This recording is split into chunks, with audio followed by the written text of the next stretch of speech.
Welcome to another episode of Bringing Down the Grindhouse, a podcast where we discuss horror in media. And tonight, heathens, pagans, heretics. They've frightened the world for so long. And how? Join us on part 2 of our exploration of witchcraft. I'm Mitch. I'm Mur.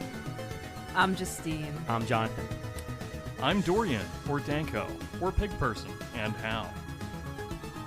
Nice voice crack, buddy. I know. I was thinking that too. I want to say nothing. Damn, nothing gets by you guys. Shit. I'm Quill.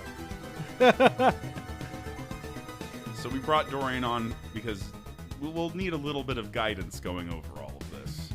There's a lot. There's a lot. It's a lot to go over. You know, we have all different parts of the world to explore because all of them have their own special flavor. Yeah, this is part 2. It's a really fun thing about discussion. witchcraft. If it's not necessarily associated with any one region. It's something that exists across all regions and all religions. One of the really important things that we brought up last time is the fact that in a way, witchcraft is this sense of the qualitative or the subjective in a world that is increasingly quantitative. And so it only makes sense that everyone would have their different variety, be that on cultural lines or personal ones. Great point, Dorian. I absolutely agree. I cannot deal. Okay, sorry. So- to set the stage real quick, we're all shirtless in John's apartment right now. And there's a fucking car like sounding like a goddamn snake over there. Yeah, that's the sound of someone eating a new belt, and they refuse to change it. I swear Yeah. that car's been squeaky ever since we moved here. You know, one reason that that person probably has that squeaky snake belt is because they are stuck in a world where 1 equals 1, right? Where you make a certain exchange, you give up your labor, you're constantly diminishing yourself, and ultimately that leads you into the gutter, right? There's this constant exchange where you either find yourself on top or on bottom. But the thing that's interesting and so nefarious and bizarre about witchcraft over the ages is that witchcraft, at least to some minds, is the science of getting something for nothing. You see that in the kind of the prohibition of the female body. The female body is able to create life from itself. You're able to create new people, right? Which is one of the big things that they're most terrified of at first when they're talking about witchcraft. And so it's this kind of unequal exchange in the fact that it escapes from something like quantitative reasoning and capital that makes witchcraft so ominous to people that want to keep the status quo in line. People are afraid of concepts they can't understand. They'd rather just diminish a whole certain group and ostracize them rather than use them to work for each other's benefit. And oftentimes it's because they're looking from a more limited perspective about what they're observing. Usually limited by their own belief systems, cultural beliefs, yada, yada, yada. So taking from this concept of something from nothing, I did quite a bit of research before coming in here because I was tasked with covering both Hinduism and Asura, which is like the Nordic, belief. Yeah. So like your Nordic gods and stuff like that. And then Hinduism is from India as well. But one of the things with Hinduism where you would start is with this concept of Brahman, which is existence, which is I am that which is. And the idea is that you are the universe.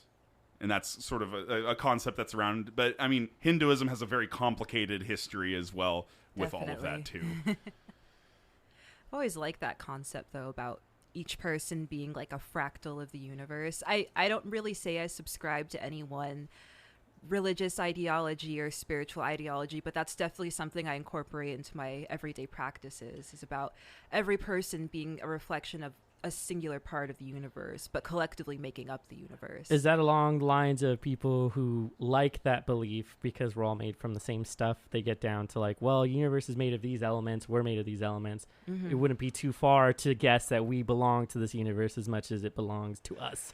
So within Hinduism, in particular, there was a very interesting figure named Tankra. Yeah. I have probably already mispronounced his name, but yes, he was essentially a Hindu shaman, I guess you would say. And his whole idea was preaching, because there's like a divide in Hinduism where they have the Vaita and the Advaita. So the Advaita is not two, is what it literally means, and that's the idea that God is not separated from man. Mm-hmm. So that man and God are the same being. And then you have Vaita, which is they are separate. And this is something that was used by Hindu priests to separate the classes and whatnot, and, you know. Yeah, and it seems that typically is associated with religions that use their ideologies as some form of control, specifically like Abrahamic religions, seeing God as being higher than thou, you know, as something separate from the human. In Hinduism, they use not in Hinduism, but in India, they used the caste system long ago, which you basically have a hierarchy of sorts. And these ideas have basically like caused like the huge divide in different Indian cultures throughout India in itself. So, you know, but going back to my boy Chankara, he basically would stand outside and advocate for Advaita, which is the not two sort of idea that, you know, we are joined together. And he would stand outside of temples and essentially would say, God and man are the same, prove me wrong. He's basically just doing that meme with the with the coffee cup and the desk and everything, and like, you know, he was basically like India's weird Steven Crowder in a sense.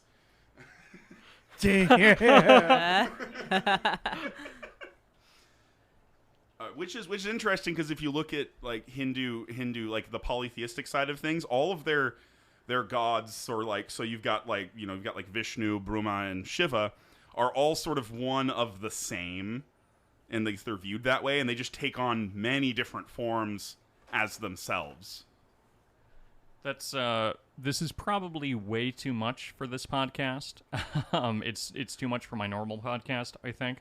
But this concept of all of these different Hindu gods, this religion of 100,000 gods, all being kind of reflections and different kind of incarnations of one another, of one.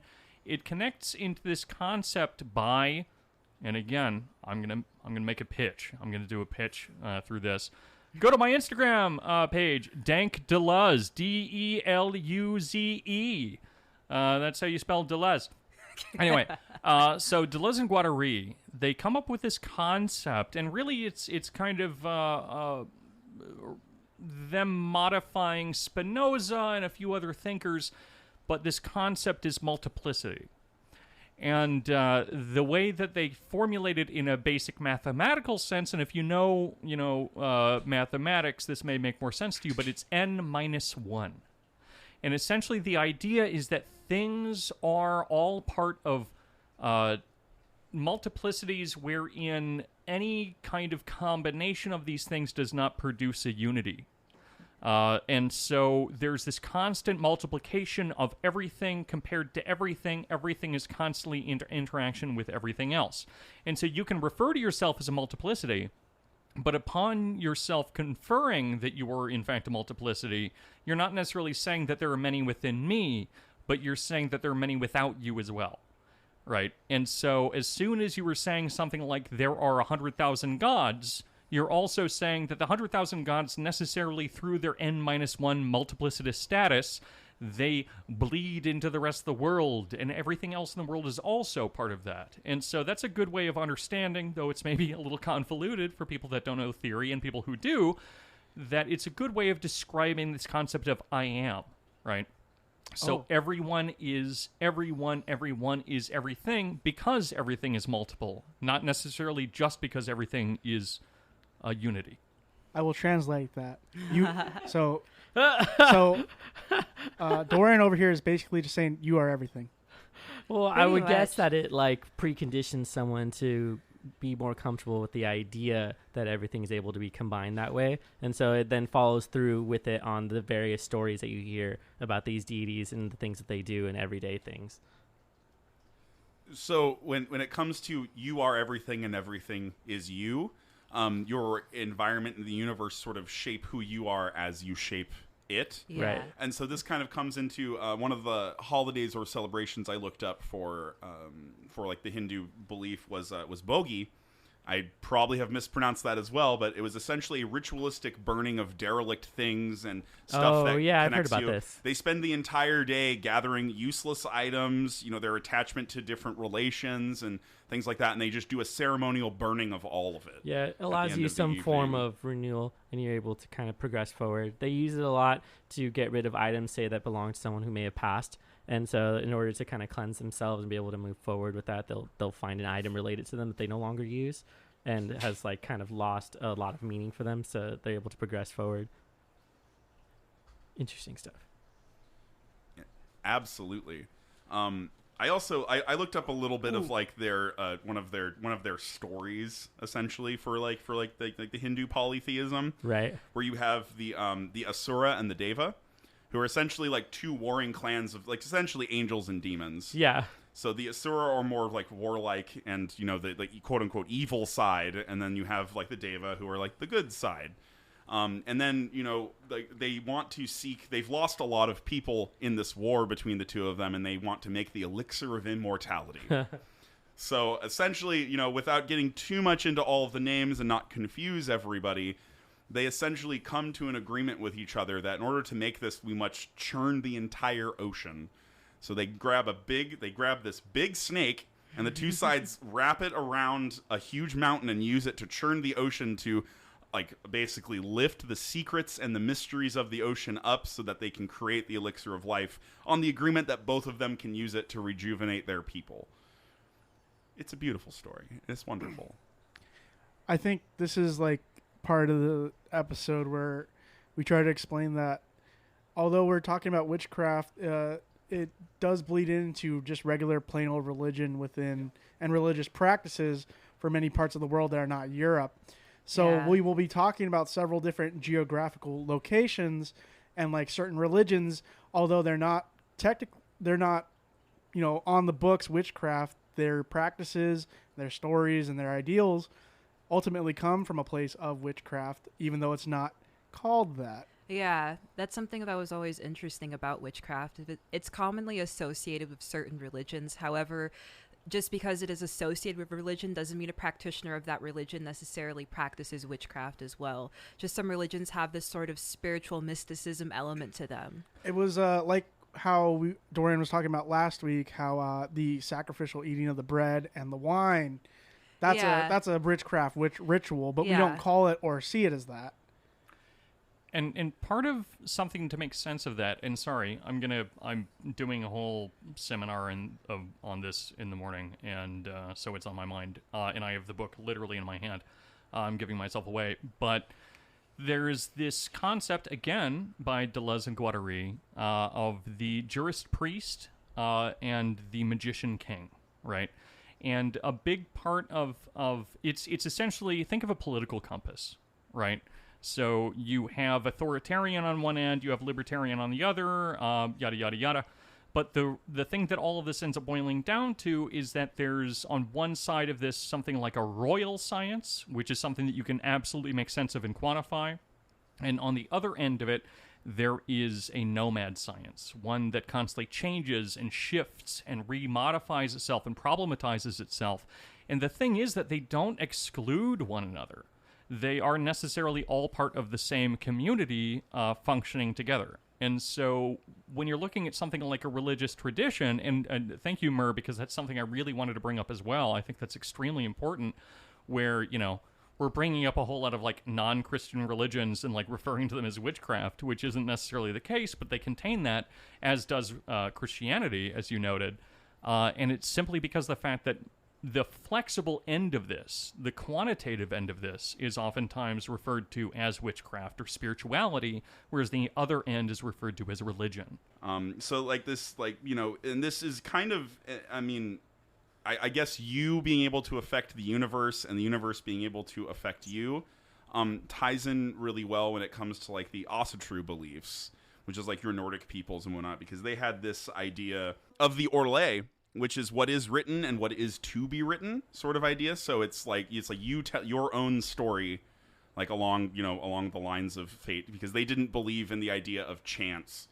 They believed that the actions and deeds that you do in your life ultimately affect where you go, but we all end up in the same place at the end. So you can affect your passage through there, and then they had the Verd, which was the inevitable. So you like, if you want to call it death, if you wanted to, like, death is always the inevitable. You will always end up there. But what you do on the way there, your Orlais, is how you change it and make it a life worthwhile. Yeah, that's really great, and that's something that you see a lot in Christian theology as well, right? Which is, my focus, so I'm going to bring it up all the time, at least when it comes to religions. And so I think I brought this up last time, but there's this bizarre paradox that occurs inside of Protestant theology where there is the sense of free will, but also predeterminism, like a Calvinist belief. And so if you go to heaven, it's because you were always destined to go there, but if you go to hell, it's because of your own free will, right? That fits better into something like the other end of your research, which is the Hindu or the Buddhist kind of end of this, which both of them ultimately have the same trajectory in the end, where you have something like that Orlais, where you have this recurrence and constant suffering and reemergence of your own life, and this idea of karmic abundance, which leads to a continuation of life, versus one escaping from desires and escaping from karma, not having good karma. That's something we need to clear up, I think, people. Fucking, like, yoga moms. Like, good yoga moms. You don't want to have good karma. You just don't want to have karma. You don't want to have any karma. Zero karma is where you want to end up, unless you want to become a very specific type of Buddhist teacher, in which case you want to return constantly with as good of karma as you can to inform people. But generally speaking, you just don't want to have karma. You want to sit beneath the Bodhi tree and you want to become nothing. But in the end, after this constant recycling of life and this constant reemergence of yourself, you find yourself at the point of nothing, at nirvana, at samadhi, right? And that is very much the same thing as kind of what you were saying per the Nordic religions, I find. Well, we did discuss about the Tibetan Book of the Dead back on the episode My Enter the birthday Void. Yeah, that was wild. Yeah, that was a lot. Oh, you're coming fiercely to the mic. This sounds like a brag of some sort, but it's not, because I didn't understand any of this when I was younger. But I have a fucked up weird family with a lot of weird beliefs, and so one of the books that I first had when I was a child was an old copy of the Tibetan Book of the Dead. Oh, shit. Gnarly. That is one of the first things I ever had, and Nice. it was illustrated. Oh, what? And so it had all of these different Buddhistic demons tearing you apart in all of the bardos afterwards, rending you into pieces, literally, in order to teach you that you don't exist. And it's fucking insane. That's the whole thought I had. Well, that's the thing, though, with this idea with, like you were saying, you want to be underneath the tree and you want to reach reincarnation. You don't want karma at all. It is like a little bit of a belief system. Like, people want to go out throughout their daily lives trying to do good when they can, stay away from evil when they can, quote unquote, evil. But, Evil. well, people really like to paint the picture in a black and white sort of thing when the entire universe is a gray area. Definitely. It's a spectrum of existence. This idea of all of, like, the you being connected to the worlds and you affecting the worlds. These different faiths assume that there are different worlds as well, such as in the Tibetan Book of the Dead as well. There are different areas you go after passing on and such. And this also relates to the Nordic religions with the whole Yggdrasil concept and having 9 different worlds there, all fed by the Well of Verd, which is where everybody pours all of their deeds and everything go into that, and sort of like the Well of Fate sort of idea. And so it feeds the rest of the tree, which is very interesting that trees are always a center point of this as well. Trees of life, trees of death. A couple things. Yeah. Sorry, every time. But when it comes to this tree concept, if you go back to this conception from, Deleuze and Guattari, one of the things that they really want to focus on is this concept of arborescence versus something rhizomatic, right?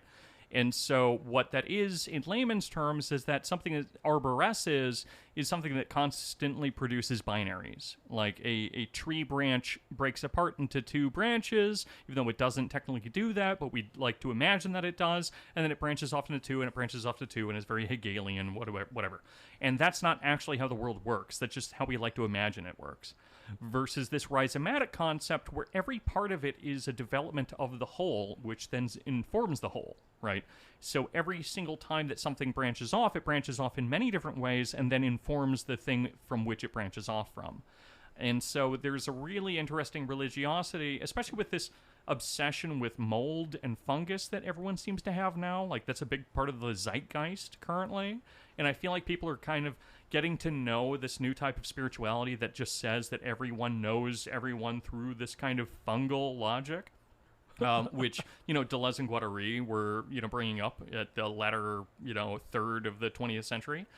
But also to bring it more directly into the thinking around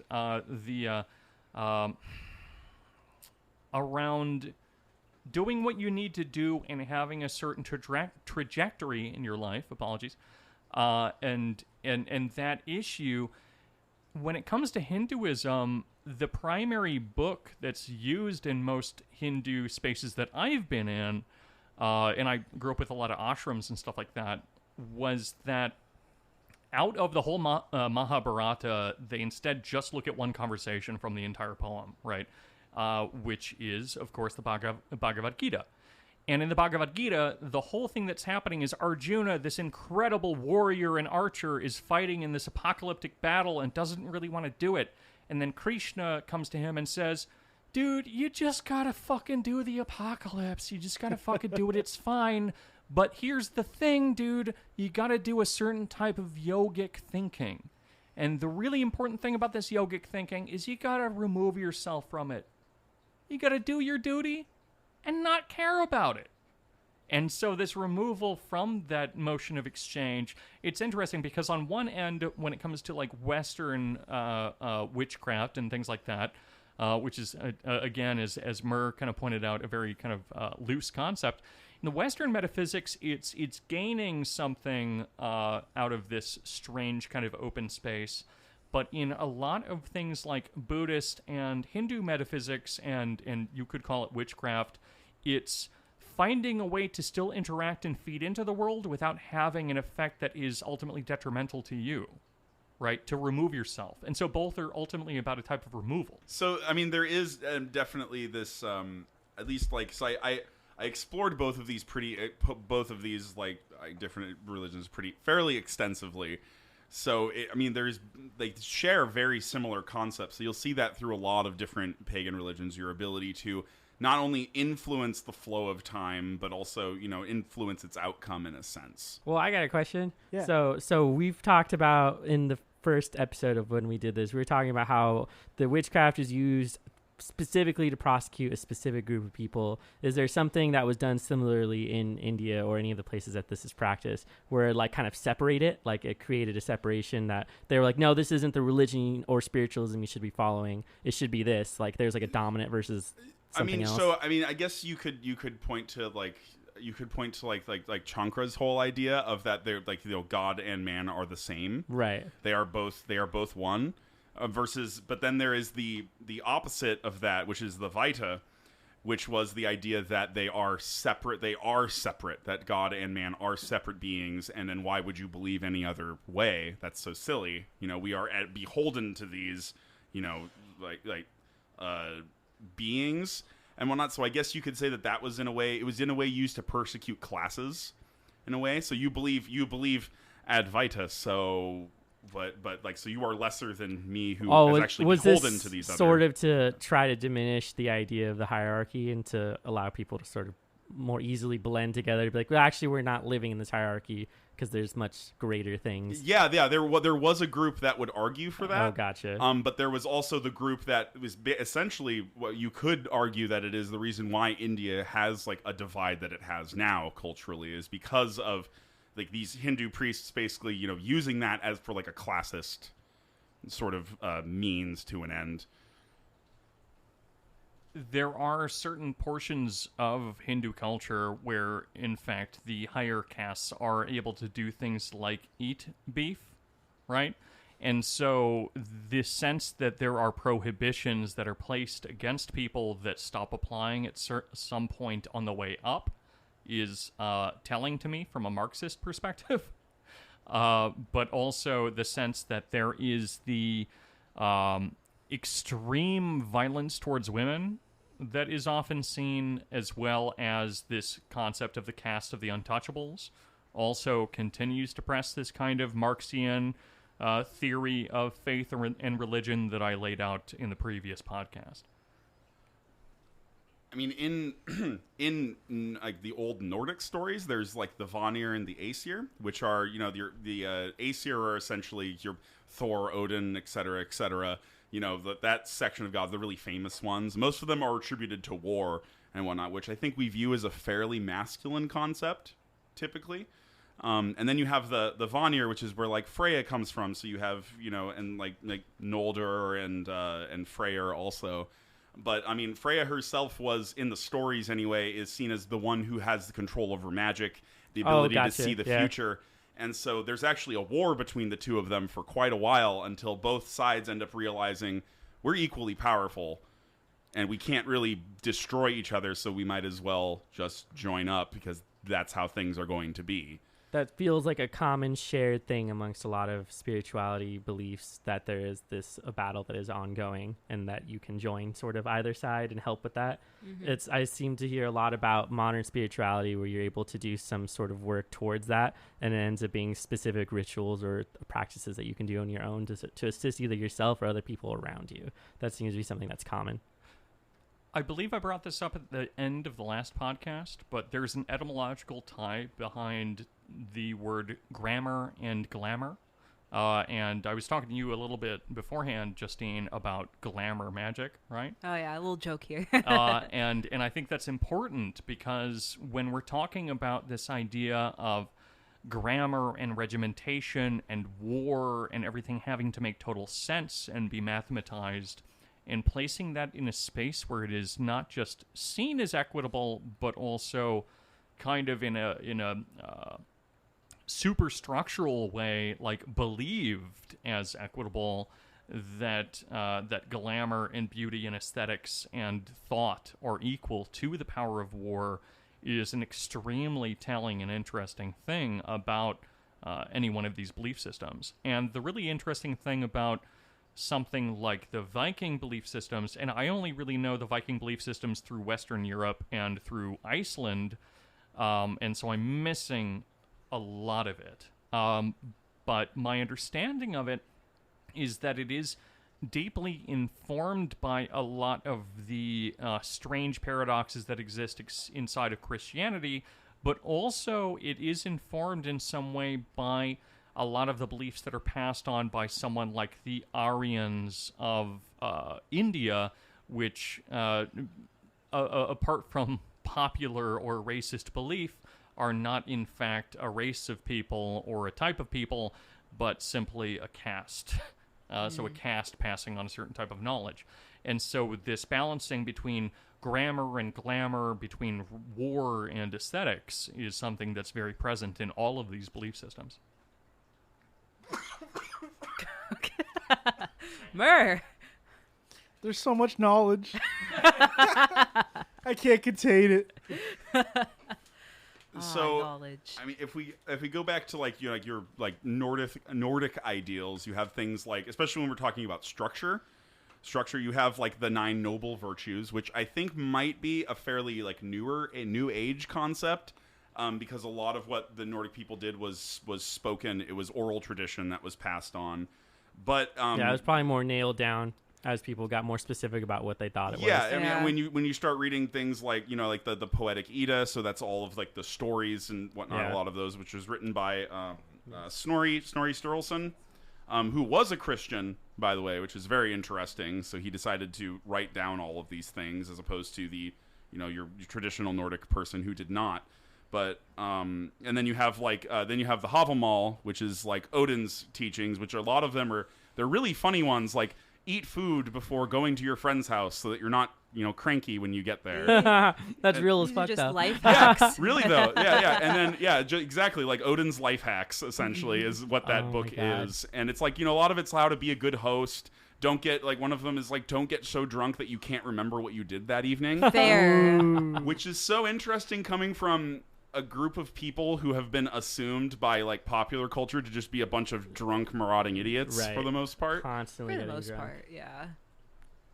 So I do have a gap, as I just said, but I've just realized that Snorri Sturluson, if in fact what Mitch is saying is correct, which I believe to be the case, is also the author of the text that informed me about the Viking religions, because my Viking specialties are from the Ynglinga Saga, which is from Iceland. Who also wrote that. Also, what a hilarious name. Yeah. Snorri Sturluson. Snorri. But yeah, I mean, to be fair though, and I know we're saying a lot of this in jest, but when we're talking about people who were like drunkenly marauding, we're also talking about people who had like, we had direct democracy or something close to it. We had women in places of power. We had people essentially and literally doing rap battles with one another. It just had four rhyme instead of end rhyme. Like, these are a very actually complex social system that really doesn't get the credit that it deserves for its nuance, Of course, they're, like, biting their shields and losing their shit because they ate some fucking, like, cot mixed with mushrooms or something. But they also have this extremely complex social system, which is largely erased by this type of Christianity that gets picked up in the islands and Christianity. peninsulas. So this is one of the areas that we can trace from what we began in our first episode. Was here's where this sort of idea of people being prosecuted for witchcraft, possibly different spirituality, and then it had been done at the same time in other areas, including somewhere like India or any of the other places, as well as the like Nordic religions that are kind of misunderstood a bit as it is now, because a lot of it was an oral tradition that you would end up speaking to somebody who was within the culture, and then as you modernize and spread out, it kind of deteriorates. And so this is the longest game of telephone. yeah, you get Gross. stories that are not quite clear, and then somebody comes up with a new sort of idea of what they think off of that original text. So similar to Hinduism, in a sense, you have different sects of people, like, so different people coming from different areas of the world. So, in India, I am so bad with geography, but there's a bunch of little countries inside of India that have different, like, they'll call their gods different names and things like that. So they'll be known differently. Probably to some, Ganesha rides upon an elephant. To some, he rides upon a mouse. And things like that, and then also different ways of viewing those gods as well. And it's similar for the Nordic peoples, where they had different names for them. They maybe represented something different, and then you have that dichotomy between the Aesir and the Vanir, and then the Deva and the Asura, who are basically battling forces who essentially come together and work together, and everything is better for that. Yeah. For them, and they end up like the stories reflect that they believe, at least in my opinion anyway, that it structurally says that they believe that joining together is the way to do it. And this is reflected in, there's I guess you would call it, like, there's a Nordic ritual called the Tsum Bell, which is a very interesting bit where you gather together with friends and whatnot, and you make a toast to whichever gods you'd like to listen. And you essentially, everyone goes around and they boast of their deeds. So it's sort of like, you get together and you're like, all right, so, Odin, here are our deeds. This is a toast to you. And you do it in 3 rounds, usually with a horn and drinking and whatnot. And then everybody says, at the end of it, it's a free round where everybody can essentially boast of something awesome that they did, something worthy to write in their word, sort of idea, that they, and so it brings community though, because everyone's talking about how cool I am individually, Yeah. and then what I bring to the rest. It kind of reminds me of being like an old version of a Facebook post. Everybody Yeah. gets together and shares what cool thing happened to them this week. That's But kind of this true, is just what actually. they did before they had social media. They Yeah. all sat around the table, had a drink together, and chatted it out. Well, it's usually going to be, like you said, the people around there. So like what Mitch was mentioning before, how India kind of consists of this whole, like, the subcontinent is basically going to be like Pakistan, Bhutan, Nepal, the Maldives, the Bangladesh. Like that's all going to be the people who came together and created the different versions of what you're explaining, and why they're slightly different. Similar to how a lot of the ideals and the spirituality in Africa will be the same because of all the different places in Africa that all have different beliefs, but similar. You'll have overlap. You'll have like Germanic interpretations as well. If you're talking about the Nordic countries too, you'll talk about your Germanic interpretations, your Norwegian interpretations, your Swedish interpretations, your Icelandic interpretations of these particular deities, what they mean to them, and their own stories and things. Like I know that like Dorian was mentioning the rap battles, and there is a funny story about Thor where he wants to take a ship, and instead, and otherwise he has to cross the ocean and walk through it, and instead what do you call a person who is a ship carrier? I forget the name. Captain? I guess so. I get the oarsman.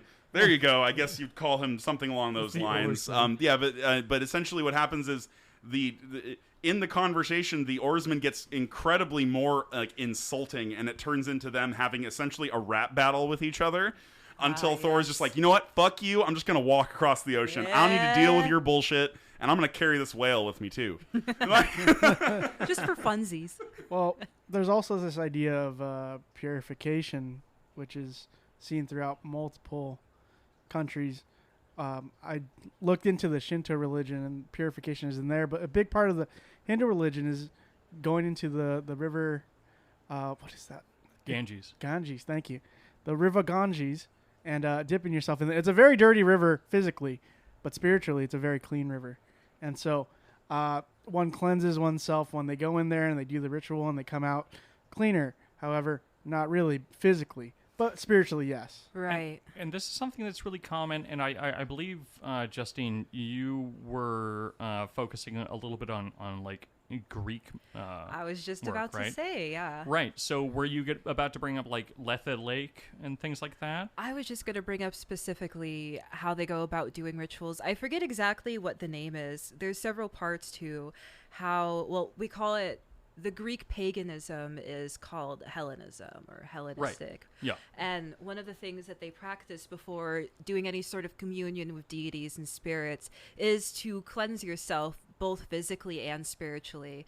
And oftentimes they will bathe themselves or wash their hands to physically clean the impurities off their body before communing with the spirits. And then also, if you want to do any major spiritual work, you want to try and cleanse any sort of baggage per se that you're holding on to.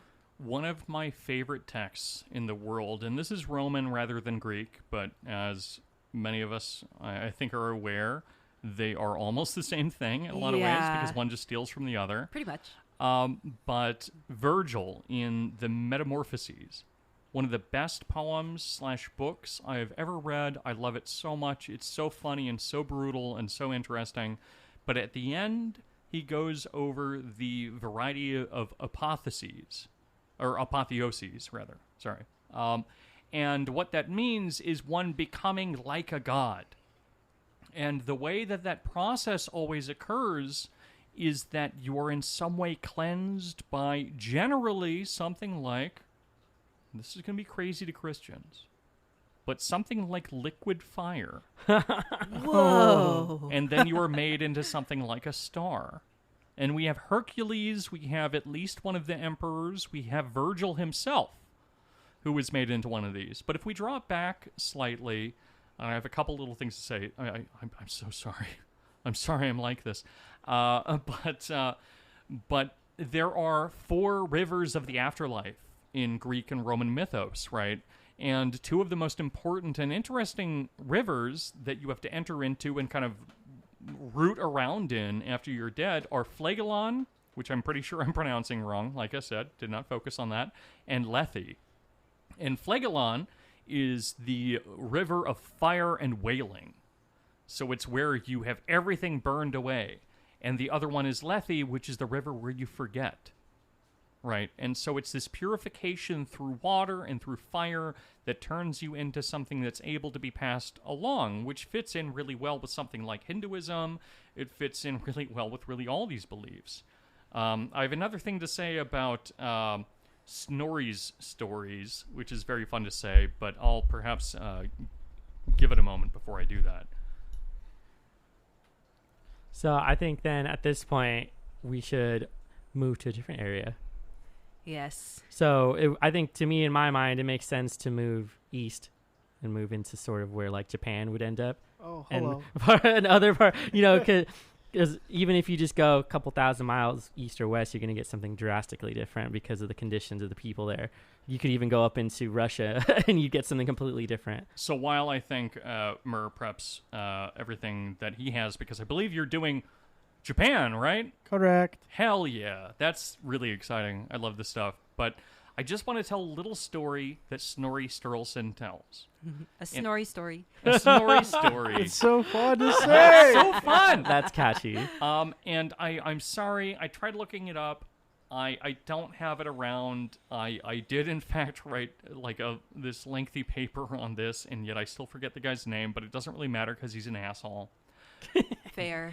But sounds accurate. There was this wimpy kid, and he was one of the children of the Jarls. And he was not able to fight very well. And he would lose every wrestling fight he got into. And one day there's this great feast, and there's a wrestling match, and he gets his ass kicked by everyone. And so his uncle, someone the blind, gives him a wolf's heart to eat. Does this sound Christian at all? No. And so he ends up eating this wolf's heart, and he grows up to be a cruel, manipulative, Machiavellian man. And he then goes on to do all of these bizarre things during, like Mitch was talking about, these feast days, right? Where during the first feast day, he has everyone bring up a glass to take a toast. And they're about to do the toast, and this whole glamoury kind of magical, we're going to do a rap battle thing. He does his toast, says, "I'm cool as fuck.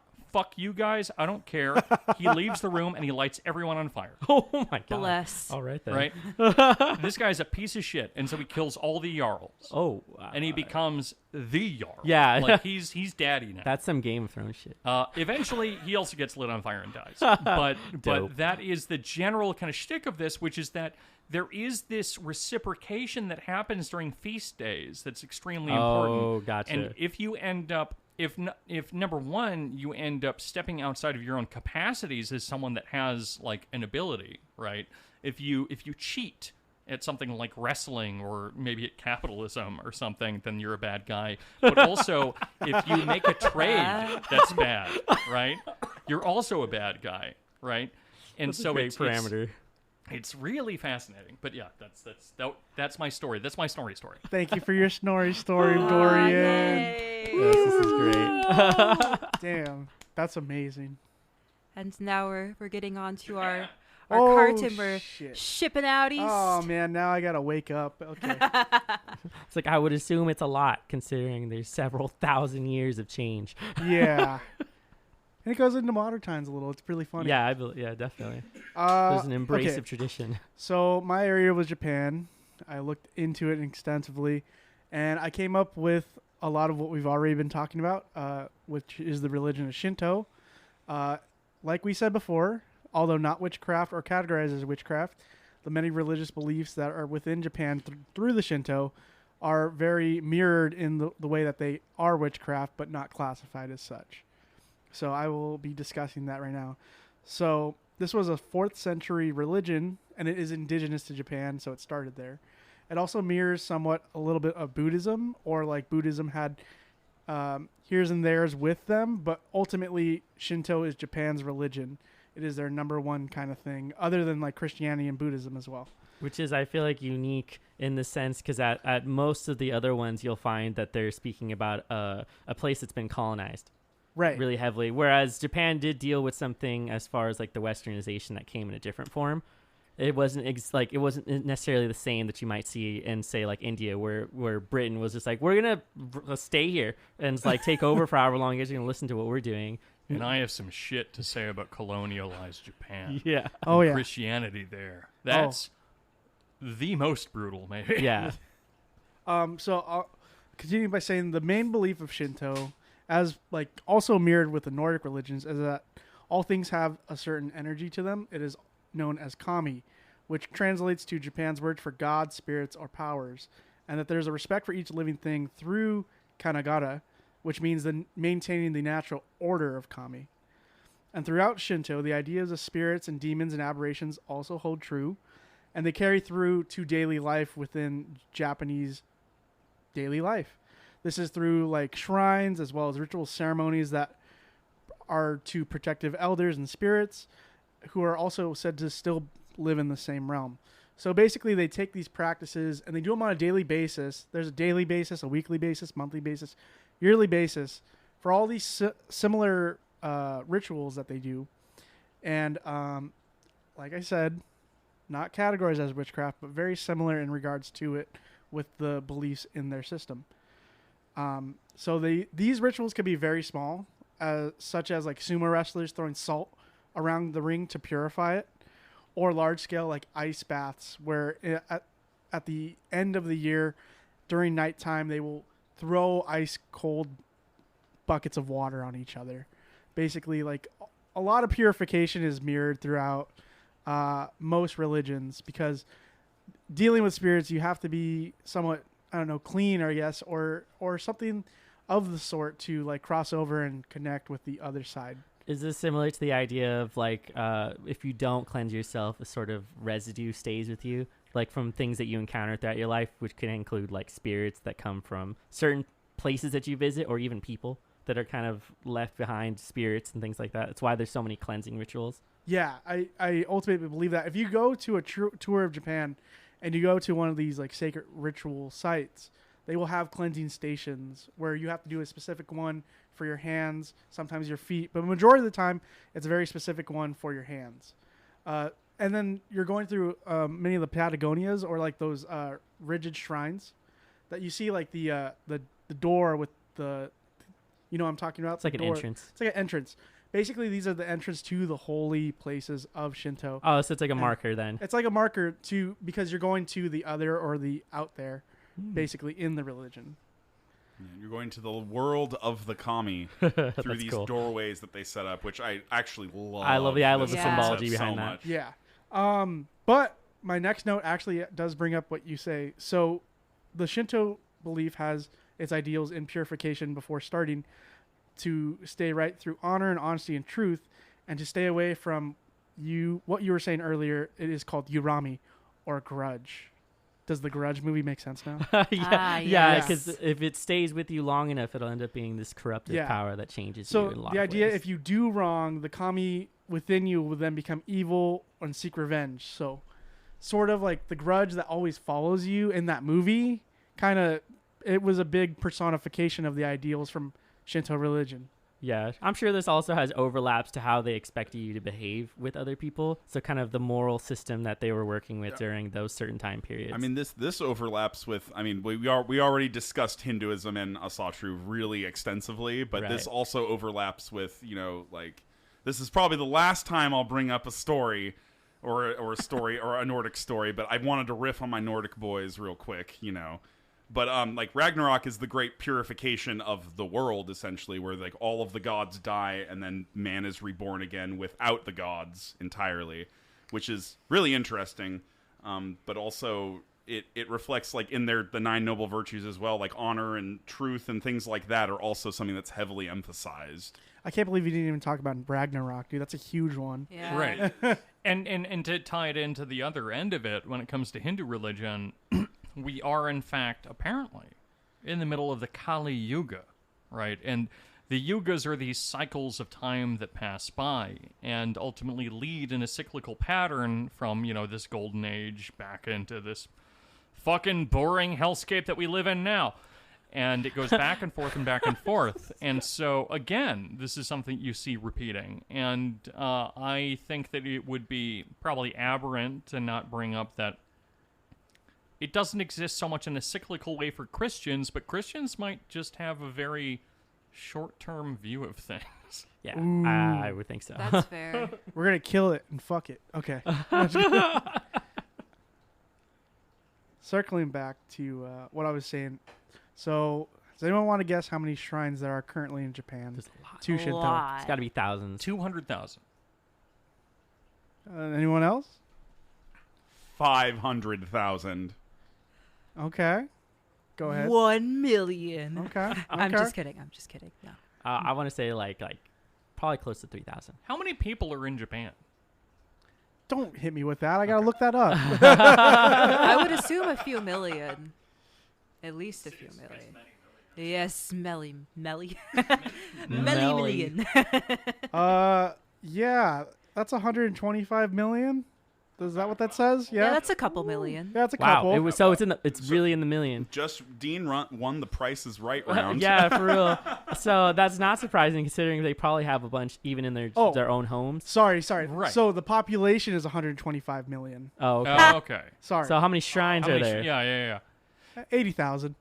Okay. Okay. But if you account for the household ones, probably over It's 100. probably way more. Right, the Yeah. household deity thing, that's really important. I'm sorry, I have to bring in Rome one more time, then I'll shut up for a while, I promise. But Bring Rome back at Deluged the again. end. but Rome is so important because they are one of the first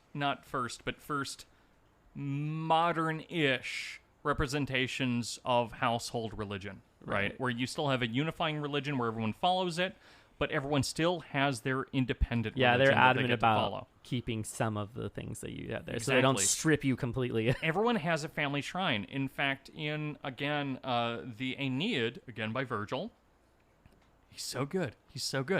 In the Aeneid, one of the most important things that Aeneas brings out from Troy when it's being burned down by Odysseus and all those cocksuckers, who, fun fact, in the Aeneid, Odysseus, known as Ulysses in the book, he literally rappels down a fucking wall just so he can kill children. Just so he can kill kids. Anyway, so the way that Aeneas escapes, after, again, also, there's a murder of the leader of the town on his own family altar with the rest of his family. They're all murdered on there. It's insane. Like, it's a whole brutal thing.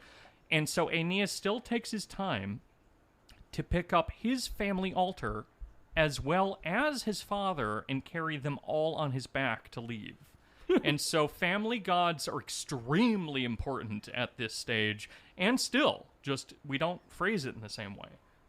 It is also seen within like the Mexican religions as like Catholicism as well as other ones, but going back as well as Japan to circle back the spirits of your dead family members as well as people and your ancestors from the past. The shrine is an important symbol within all of this, especially because you're often leaving around either whether it be rice, food, beans, sake in some sorts to help appease them in the afterlife or help, get a certain message across to them. Then this once again also comes back to like both Hinduism and Asura as well, because they both emphasize respecting your ancestors, calling out to them, sort of idea, asking them for either wisdom or favors or something along those lines, and you get stuff from your ancestors as well. So ancestry, very important to these pagan religions, whether or not you want to call them heathens or heretics or what have you. They're heathen. So, or were you going to say something? No. Okay, for sure. So with these shrines, they've been around for thousands of years, like I said. However, with that giant blemish that the U.S. left when annexing the Japan side after World War II, these shrines cannot be government funded or protected or kept up. So they're mainly kept through with donations or by selling religious items. And these religious items are often used in daily rituals. And some of these parallel to other religions as well as other items within witchcraft. And I wanted to share a couple with you. So first we have Ima, which is a small wooden plaque which you write your goals onto, and you hang it up in hopes that your dreams will come true. It's very wholesome. 10 out of 10. Wholesome content. We got Ofuda. They are talismans purchased to protect the home and the family from illness and from disparity of wealth. We have the Omamuri, the amulets worn to wear off bad luck and illness. And Daruma, small paper balls that are said to grant wishes, and they're often painted with the face of men or animals on them. So if you whisper into them, your wish could come true. And then this one has been gentrified, but I'll talk about it. The Omakuji, the small pieces of paper said to give your fortune or future, otherwise known as the fortune cookie. Jeez. Yep. Fortune cookies were a Japan thing. However, after World War II and the concentration camps, Jeez.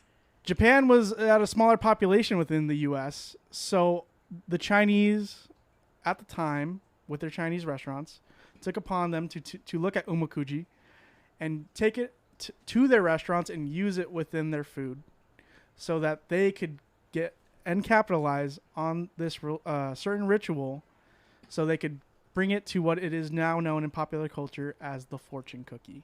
So fortune cookies were stolen. And gentrified. Totally. Also, I was curious about the shrines. I wanted to know what was the oldest shrine in Japan. And there's one that apparently has existed since the 700s. 700s. Damn. Yeah. It was rebuilt, but then that's because Japan has a different concept of what the building is and what it means to people. We kind of believe in like Western civilization in the United States that a building is not the same if it gets rebuilt. It's kind of like a new thing. But in Japan, if something burns down and they rebuild it, it's more about the area and the location they built on. So it never really changes if they're able to like get it back to its original build. So they're like, it's always been here. This is the site we chose for. It's really about the place. Yeah. Exactly. I mean, you'll see this in you'll see this in the like Nordic peoples too. So they'll have like groves or streams or rocks or really something like that that are some way. dedicated to a specific deity or some sort of like influence that lingers there. Oh, sorry. In fact, I think it was around 1570, somewhere around there, that Europeans started pouring into Japan and fucking everything up. But one of the things that's always been really striking to me is that the Japanese were always a little resistant to, Christianity entering in because they, felt like it would do the things it might do. Yeah, there's right? people who predicted exactly what would happen eventually because of this inclusion of what they had seen as like, oh, this is the people believing that money is like the one thing that rules everything. Like, don't do that. And then it ends up being something that happens. Which is funny because one of the ways that they ended up delineating space, and it included space that enters into something like a shop, was that they would take things like Christian iconography, like a picture of Mother Mary or Jesus or something, and place it on the ground in front of their shop so that if you were Christian, you had to step on Mother Mary or Jesus to enter in. So apparently a lot of Christians wouldn't do that. I know most Christians nowadays would. But that was one of the tactics they used because it was so... There was such a focus on space and this fascinating kind of thought around that. And that was one of their kind of initial ways of combating with it. And in fact, I remember there was someone who was writing a graduate thesis around me, and I forget the real details, but I believe it was a war that the Koreans lost against the Japanese. But what the Japanese did was, it may have been the other way around. I believe it's this way. But what the Japanese did is they moved around the shrines, like the gateway shrines that were inside of Korea, as a way to kind of punish them for losing the war.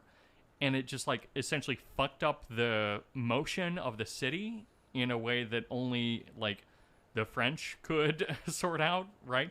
Damn. And it was this fascinating kind of like revenge by like reorienting space just by changing the locations of shrines. It's a very interesting thing because, like you said, within the research, like there at some point in history with the Shinto and Japanese religions, they become very militant. They do not want to accept outside influence And unfortunately, through World War II, it had to come to that, and I'll speak on that. But for a long time, they were kind of just doing their own thing. And when those certain battles or like places take effect, they're very resilient to let go of Shinto or other beliefs like that. So throwing off just a door to a ritual area could just completely mess up the entire thing, because Japan is a very small country and has a very large population. And it kind of just throws off the entire things of daily life for them, because these religious rituals are a part of daily life that they have to go through every day. But I did want to talk about the statewide Shinto really quick. But I will say, for all those items I just spoke of, they have to be replaced every year, because you need to put more kami in that bitch. Yeah, it's a continuous thing. I think it's done purposely so that they can always have the inclusion of people coming back to the same area and not forgetting about it. Yeah, that's probably one of the biggest things. It's a very traditional thing. Yeah. Put kami in that bitch. Put kami in that bitch. Put kami in that bitch. Put kami in that. I didn't say it first. That means that Dorian is saying, let him fuck you. Wait a second. Yeah. Put kami in that bitch. Now you get it.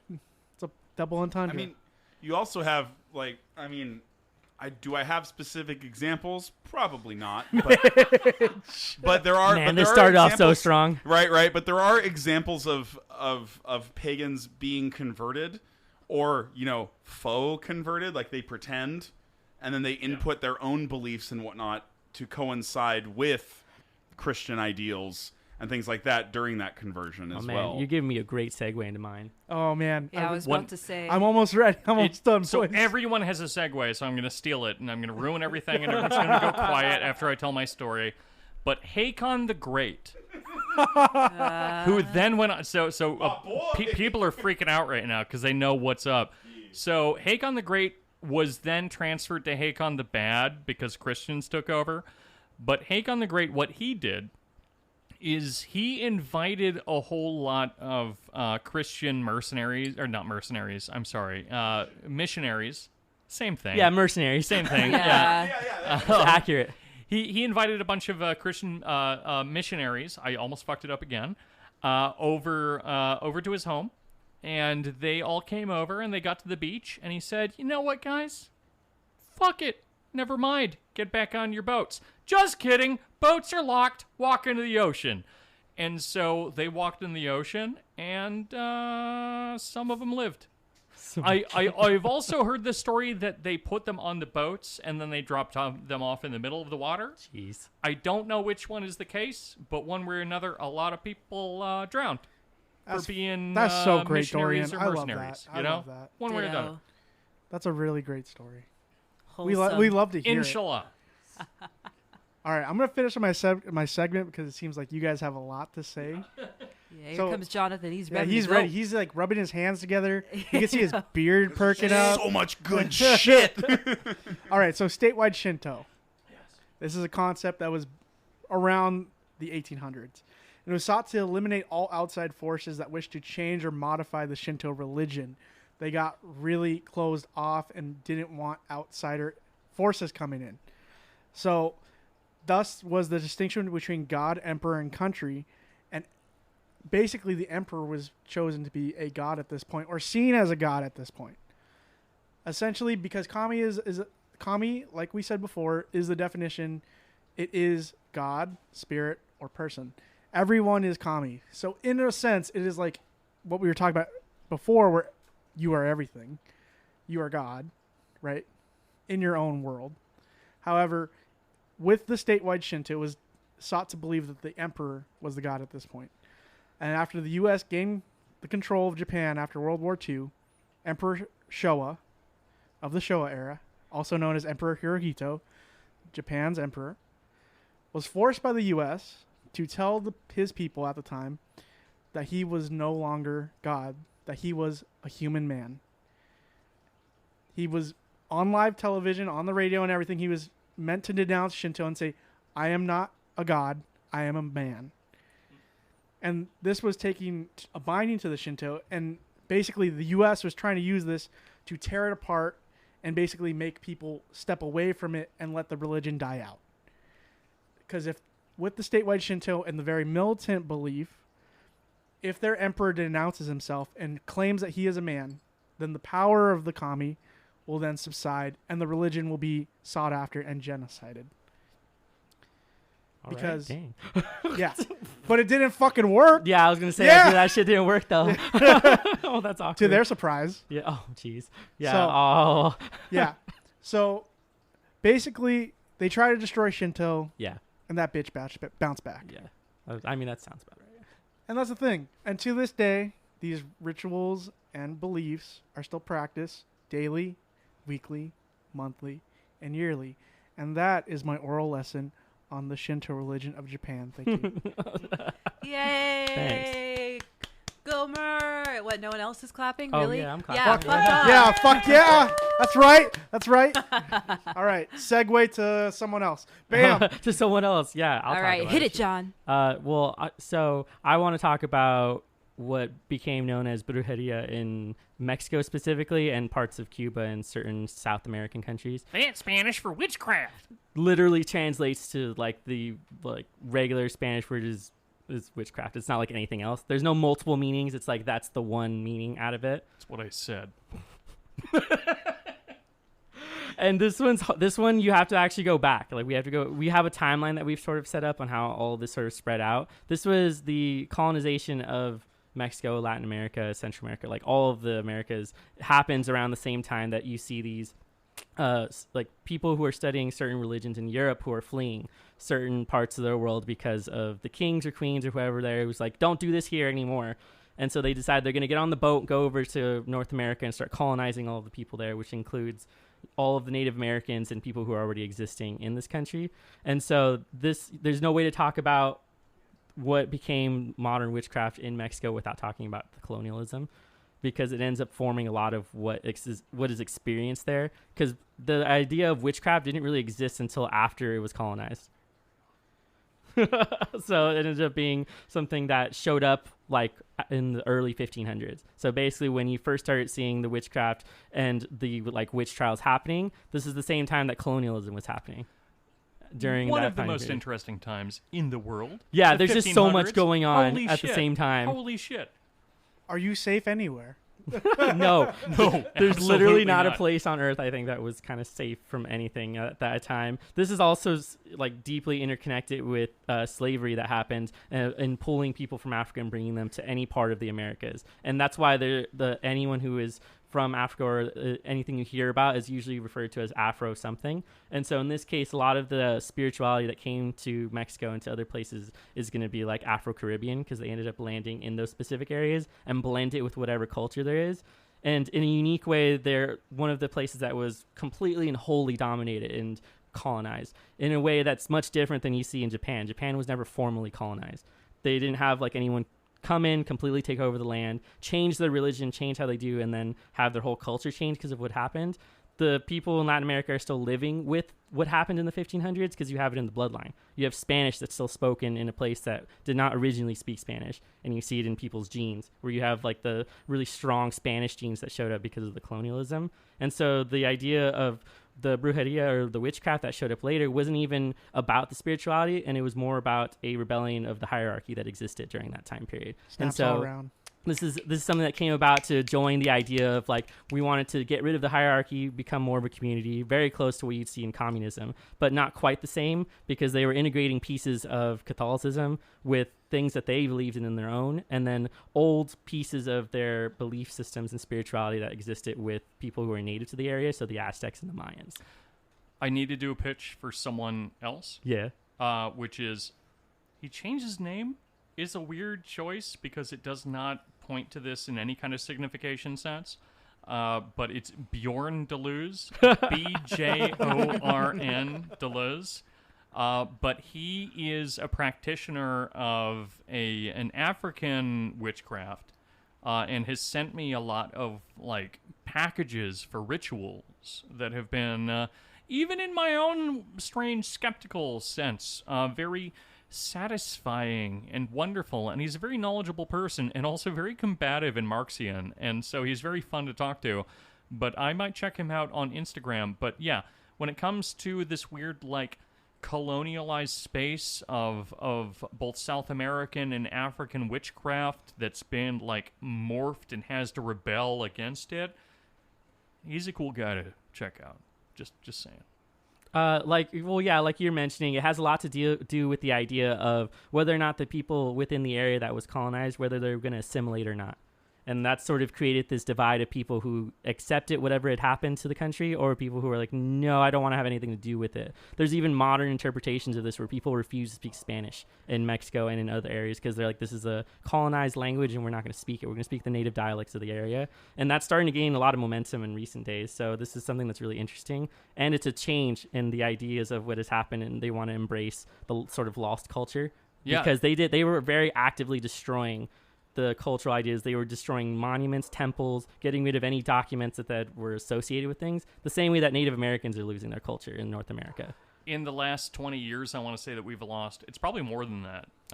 But we've lost something like 85-90% of languages on the earth. Yeah, mostly because they were all oral traditions that got passed down, and then when you have the literal colonization and genocide, it cuts off that stream of education that's happening. Well, I mean, to just feed it straight into a Marxian lens, because I have to, because I am who I am. You're right, though. It ended up coming into that, where that was the ideals that people were moving into. Yeah, is that if something isn't used for exchange, it fucking dies, because your entire life has to become trade. They put a lot of what is the way to say it? They didn't consider it to be as important as other things, and so they then pushed it aside. And so I really want to hear more from everyone. Thankfully, most of my thoughts about this are like abstract, but about the way that language ends up functioning in a lot of these systems, and the way that it's been occluded and removed and kind of morphed. Do people have thoughts about that? Well, I think it's a very interesting thing in the sense that what John's saying, because as a Mexican person that doesn't speak Spanish, I've heard it from the backhand of many people, why don't you speak Spanish? And part of that is in the back of my head, it's hard. Learning a language is hard, let's be real. It's fucking hard. It is hard. So hard. But also, it is a how do you say, a gentrified sort of thing because of the colonialism from the Spain. That bit is important, though, because it solidifies the idea that they were successful in indoctrinating all of their ideas into the country, where the people who live there believe that they should be doing these things. And like you said, in comparison to Japan, where they had this like very totalitarian... They had a feudal war. They were dealing with people who just wanted to rule the country, not other people coming in. They ended up imperializing countries near them, like Korea and China. They ended up just saying, you know what, fuck it. There's too much in the house already. We got to deal with this. Right. We don't have time for the other world. Well, there was a whole different idea and spirituality that was happening in the Americas during that time period, because at the same time that you had Europe and Japan, all the other countries discovering gunpowder, you had people in the Americas who were going a much different direction, who were like figuring out how to map the stars, how to make like really accurate star maps, and that could tell them like specific time of the year, time periods. They had aqueducts, like all these things that kept them in good health were things that did not exist like in Europe, where they were throwing shit on the side of their house. So it's like they didn't bathe in Europe and all that shit. People in the Americas bathed like daily because they had rivers, they had clean water, fresh water that was around them. So they were going a different direction. And then when you have these two ideals meet, you have the extremists who come from different parts of the world specifically to colonize and to take over the resources that were in the area, because they were doing much better at that time. Yeah, now, extremely important. I'm sorry. Go ahead. But something to keep in mind, because I'm always so eager to point out why fucking racists are wrong, right? But the reason that the Western world, the most simple way of putting it, the reason that the Western European world ended up succeeding so much in our contemporary age is because it's temporary, right? Oh, yeah. The reason that they succeeded so much is because people like the Ottomans and the Chinese were doing so fucking well.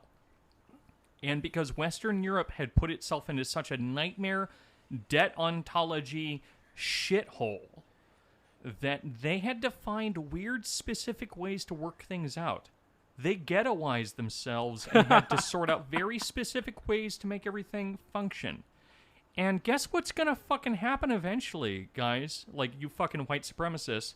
You're gonna find that everyone else that you put into ghettos is going to find more efficient ways to do things, and they're going to fuck you in the ass, hopefully. Like, sorry, I mean, this is another race war thing. I'm not asking for a race war, but I'm also asking for a race war. I don't know how to segue out of this. Holy shit. Witchcraft. What are we talking about? How do we use witches to win the race war? I had a question for you, though. So you called it, with the regards to the Southern American and Mexican kind of like witchcraft, it is called what? Well, Brujedia didn't exist until like after the 1500s. Probably not even until like way after that, like closer to the 1800s when like the colonialism in the area ended. Because colonialism in the Americas, or at least in Central and South America, took about 300 or 400 years. That was like the transition of time that you needed for like to completely dominate the area. But at the same time, the Native Americans were being pushed onto smaller and smaller areas. So that it didn't exist until after that. And the reason why is because these people had to deal with then a post-colonial area where they were deciding, do they want to assimilate or do they want to like rebel against the community that's happening? But Mexico was also having a lot of pressure from the United States, who were like, hey, we want to have people in this area want to take over, or they wanted to like trade like forcefully. And so they ended up, like, you'll find in like the 80s, the 70s that they ended up funding through the CIA a lot of like battles and wars that happened in South America, because they were literally funding like through black ops missions, like giving weapons to like not communist leaders, well, in some cases it was communist leaders, but socialist leaders as well, to specifically change the area. So they never really stopped being influenced by other people. And so with regards to the witchcraft, as it was seen as a ideal of revolt and rebellion within the 1500s, after the idea of after colonialism coming through and really like trying to knock them down, do we see that Brujedia? Do we see that prevalent somewhat today within those cultures still, though? Yeah, so it's become a more dominant thing that's happening because it is by nature counterculture. So it's interpreted in a way that is not going to be the mainstream, and the reason why is because it usually included people who were put in bad positions or marginalized. So it's going to include a lot of queer people, a lot of people who are black or Afro-Caribbean, or any one of the mixes that happen there, because there's still a lot of elitism that happens within Mexico. And so the idea behind it, or at least the idea behind the practice, is not so much on the idea that they have sacred objects, but on the sort of energy you're going to bring to whatever practice you're doing, the sort of connection you're going to make, and a huge belief in the spirits that you're going to speak with, because they put a lot of importance on learning lessons from your own history, from your own ancestors who had to deal with all of these things that happened. There's a really big belief that people who are born today in those areas have sort of trauma that is passed down through their spiritual ancestors. And so then they want to do cleansing rituals that they'll do for people. And a lot of it has to do with connecting with these people to bring a community together. And I guess that just goes through the idea of like familyhood and motherhood as well. Right. Having to raise people in these areas and trying to get past their past, so to speak. It was also directly counter to what Catholicism brought to the Americas, which was this idea of the hierarchy. And so they then had hierarchy within the church, within what they believe is God is supposed to make the ultimate thing. The belief in Brujedia is not going to be in one single thing. No one is hierarchical. There's no initiation into whatever you want to do. You can do literally whatever practice you want and consider it that, because you're part of a certain group that has been marginalized. So there's no formality to it. You can kind of do your own rituals that make you feel better. And the idea was to bring people together in a common idea that wasn't so heavy on the entry, like you have to do this to get whatever perspective or idea out of it. If you think about like the most reckless and evil of the like Christian-oriented like Satanism or whatnot, that's not, Luciferian. Well, it's related to Luciferianism, but something like Golden Dawn, right? Is this philosophy as do as ye will, right? Yeah. Do as ye will as long as it harms none. And even that like second half of it is kind of limited because Aleister Crowley certainly did wrong. Oh yeah, right. Like heroin addict that raped people. Yeah, I agree. Yeah, holy shit. And so this idea of, okay, here's our crazy idea. Everyone can do what they want, but you can't fuck people up. And the idea of that as a revolutionary goal within a space Right. like what we imagine America to be, where it's like, oh, everyone's free, when Yeah, in fact exactly. all that actually means is that people have property, right? So it's, yeah, that on its own is such a massive, it's a divergence. It quickly gained a bad rap in Mexico because of its association with certain beliefs that included like certain deities that dealt with death. And so in a lot of like older cultures like the Mayans and the Aztecs, they had like whole deities for this idea of death, and it wasn't necessarily bad. In a lot of ways, they were like the reaper of sorts that didn't necessarily kill you. They came to collect whatever soul was there and then help you pass along. I've got to do it. I'm sorry. So, Georges Bataille, Yeah. the most, possibly my favorite philosopher. I'm sorry, Deleuze. I know I named my account after you and everything. Again, Dank Deleuze, Instagram.com. Plug that right in. Sponsored. Oh man. Sponsored by no. Blue Chew. But Oh, fucking. and nerd. I've done talks on Bataille because Bataille is still ultimately, he's probably the philosopher that I think is the most important to me personally. And one of the things he really focuses on is this sacrificial notion that he ends up pulling out of people like Marcel Mauss, which I'm pronouncing wrong, but I don't speak French. Go fuck yourself. But Yeah. but yeah, exactly.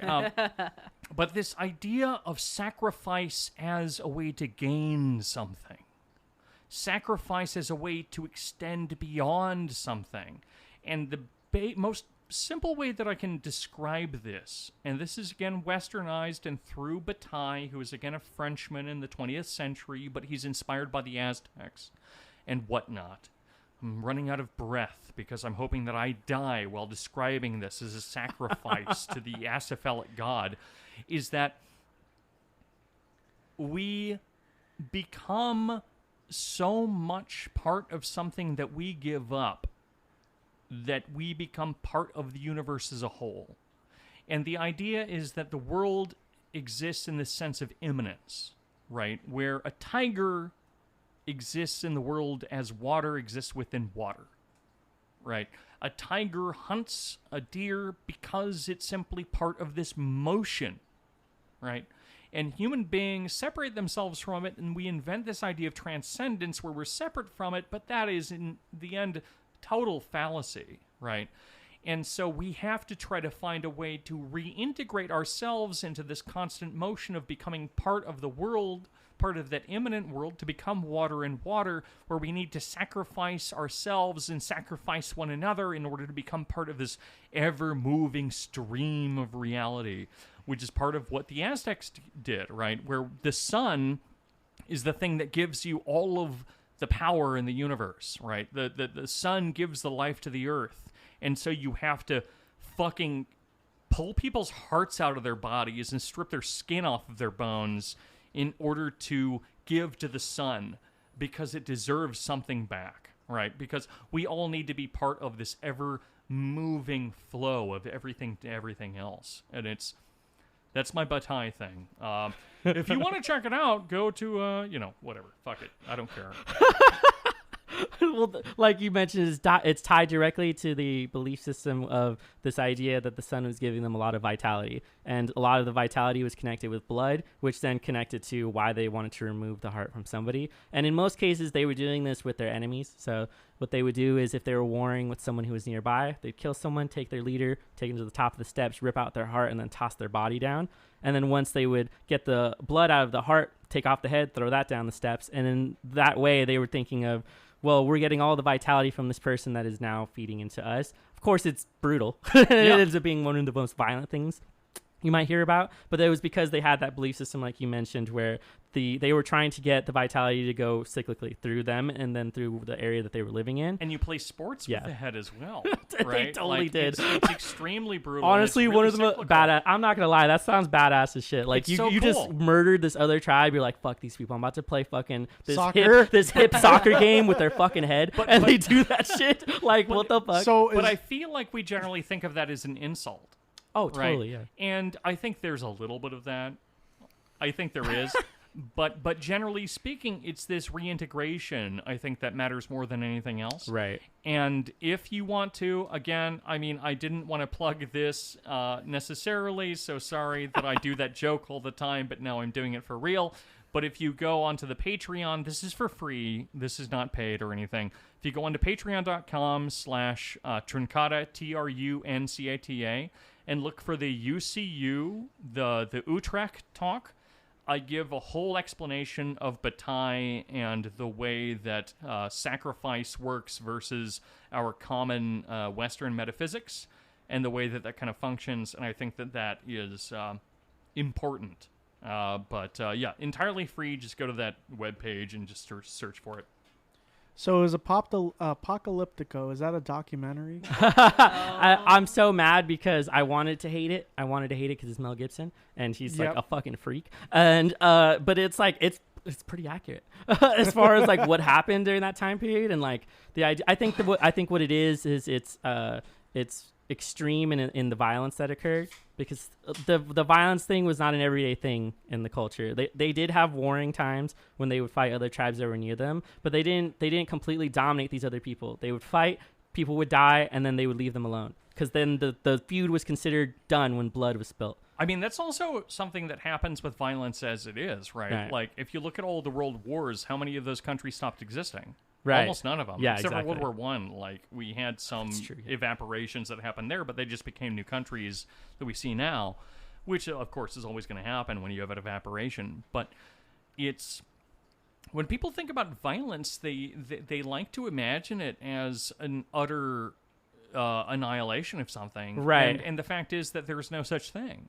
Well, I would argue that in this case it's different because you did have the like complete genocide of the whole culture in those areas to the point where it didn't exist for a while, and then it's why there's so much importance placed on the ancestral connections where you have to learn from what happened before and then modernize it and change what's happening now because they never really stopped being colonized in a lot of ways. And so then you had sort of the nation and the area was never the same. No, that's a very good point. So I would have to separate something from a standard war versus something like colonial impact. Exactly.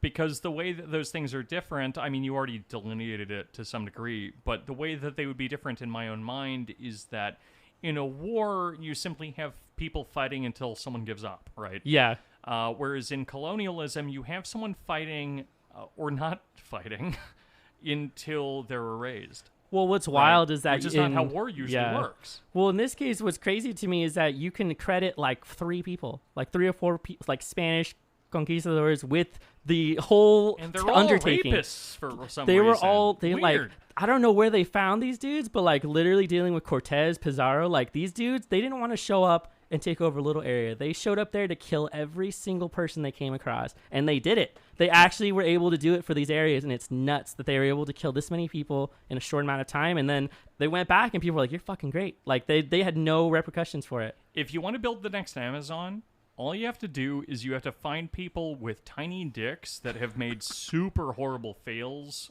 somewhere in their life, and if you collect a few of those, you'll fucking rule the world. Yeah, for real. Well, one thing I wanted to bring up, yeah, because it hasn't been said yet, but the use of drugs within certain rituals within South America and Mexico. Yes! That's right.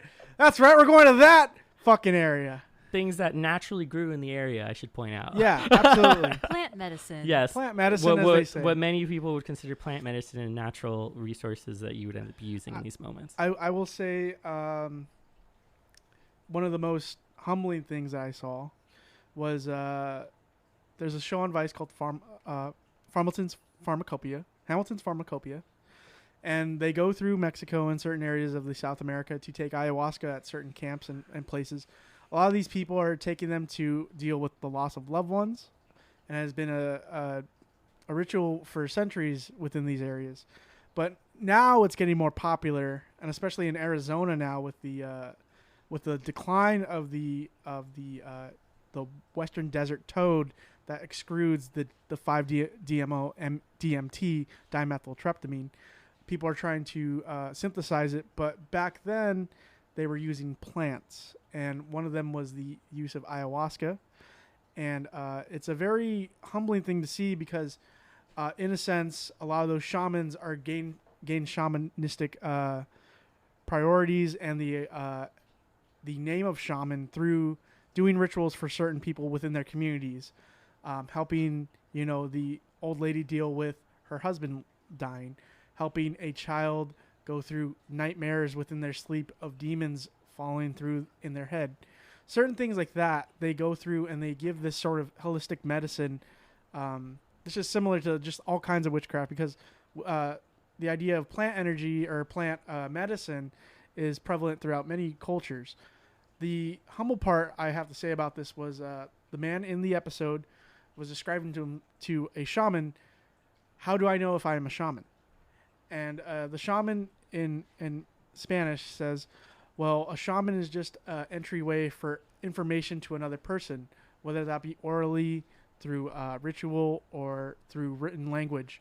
However, if you are recording and filming something and you are getting people to understand this for a newer generation, then you are, in a sense, in some way, in the new modern age, a shaman. N-1. N-1. Check it out. Also important, so the term that we use for psychedelics outside of the basic term psychedelics is we refer to these drugs as entheogens, right? So to fill oneself with God or with spirit. One of the terms that we used to use in the Middle Ages and into the modern ages for someone who was insane is an enthusiast. Yeah, I right? forgot about that. And so William Blake, one of the best authors of all time, one of the greatest Christian authors of all time, he was referred to as an enthusiast all the time, which just means that he was someone who was overtaken by God. Oh my God. And so it's really the same thing as saying, this dude's on psychedelics constantly. Yeah, that's the thing. Like I was saying, with all these people trying this not new, but a old tradition in newer times, it really gives insight to a lot of these communities, and it gives them the support that they need to go on and deal with their upbringing, deal with their problems, deal with cartels and such as that, or just day-to-day life. I find it interesting because they also had a conference about the Sonoran desert toad, the Colorado River toad, which is the one that creates 5-DMT or bufatonin, as they say, because a white guy found a toad, squirted the shit on the windshield, let it dry, and scraped it off and smoked it. Jeez. That is literally how it started. Oh my God. There's been a decline in that population, and it is also used in Native American tradition. But now there is a pushback. They were at a conference and they were just talking about how we could synthetically make these kind of compounds without having to harm these such toads. And the amount of people who say, okay, so who wants to try synthesizing this? Nobody raised their hand because they're so used to using natural ways for natural medicine, natural ways of healing, that the idea of using it or making it in a lab is completely alien to them, and they don't want to try that. Is the toad killed in the process? It is not. But in the search for the toads, I have to bring this up, in the search for the toads and the evacuation or like procedure to get the toads and extract the chemical, many toads are killed. They are killed by poachers. They are ran over during the night. They are taken from their homes and are left to not be able to breed. Sacrifice to gain something. Exactly. It all comes back. You are everything. You are everything, and the universe is you. And it's an idea that's shared by pretty much all of these religions in some sense or another. I think now we should head back towards the east because we went full circle from the east to the east and go into Greece with Justine. Yeah. So I am not only going to be talking about Grecian Hellenism, or not Hellenism, sorry, Hellenistic belief, but also Luciferianism, because I feel like the two tie into each other a lot. I forget the name for Roman paganism, but that too also ties into it. Does anyone know the name for Roman paganism? Or is it just Roman paganism? I'm sure there's a word for it, but it's Roman paganism. I mean, I don't really care about Roman paganism that much. They bet a lot off of the Greeks. Polytheism, I think, is the closest you're going to get to them. So it applies to everyone, though. So I feel like I didn't quite understand the assignment the same way everyone else did. I did my study less from sort of a historical application of these religions and their effect, and more of like a personal practice. I chose to talk about these two subjects because in my own practice of the craft, I feel like I started leaning more towards Hellenism, eventually found my way towards Luciferianism. So Hellenism is essentially a polytheistic religion. They focus on the 12 gods of Olympus, you know, the ones Zeus, Hera, Apollo, Aphrodite, Athena, all those good ones. Rapist, and a lot of women. If you want to look at it that way, yeah, Dang. definitely. That's something that was always interesting about the Greek gods, because I feel like the Greek gods were sort of my first introduction to religions outside of Abrahamic religions, because I was born and raised going to an Episcopal church where, you know, we believe in one God. You were Episcopalian? Yes, I was. Oh my God. Was That's fascinating. emphasis. Okay. Yeah, I don't really know what That's the some difference good is shit. between Episcopalianism and Christianity. Honestly, I never paid attention in church. I thought it was all bullshit It anyways. means you might be British. Yeah. Just by a different Whoa. name. Well, yeah. I think somewhere in my lineage is British. You think somewhere in your lineage you're British? You might just be Canadian. Bro, maybe. Anyways. Fuck, what was I saying? You were talking about your practice within Hellenic. Yeah, so the thing about Hellenism is it's kind of less of a rule-abiding sort of religion as you might see of other things. There really aren't necessarily rules per se. There's just sort of cultural things like how we'd mentioned with Norse religions about just kind of not being an asshole about certain things, being respectful to people. And that's one of the main things about Hellenism religions is that you know, you should just not be an asshole. You should care for people when you can care for them. If someone does you dirty, do them dirty back. You know, you repay the actions that are done to you. I mean, there's that Greek tale of like a beggar begging to come in because it is raining and he has no place to eat or sleep for the night. Right. And it comes to upon a stumbling couple that contemplates bringing him in at first, but then they do, and it turns out that he was actually a god Yes. and rewards them for their kind deeds. Absolutely. I mean, and a relation with, you know, with Hinduism and also the Nordic religions as well, as you have gods that are born from other gods. So the Nordic story, like the creation myth anyway, is Odin slays Ymir, the frost giant, and then from his corpse is born the rest of the world through fire and ice, and then a few other gods also spawn from him as well. So right. you have that. And then you see that with, I believe, Athena, who was born from Zeus's headache. Yeah, it's from his forehead. But Oh my god. Yo. So is this why she's always drunk and pissed off anytime she shows up in something? dude, she's so dope. Is she always drunk? I don't think so. No, Or am I she's- thinking of Hera? No, that's someone else. Hera's always jealous. Athena is the goddess of wisdom and Yeah, I think I'm confusing her with someone Yeah. else. Wisdom and warfare. But yeah, right. But the thing about these cult religions, and the thing that's so awesome about them in my mind, is that they have this ability to acknowledge that everyone has their own little cult, right? And so let's look at this in a basic, like, let's look at it now, right? Let's invent religions. Let's pretend the historical narrative worked out a little bit better than it did. And we have a god of retail. What does a god of retail do?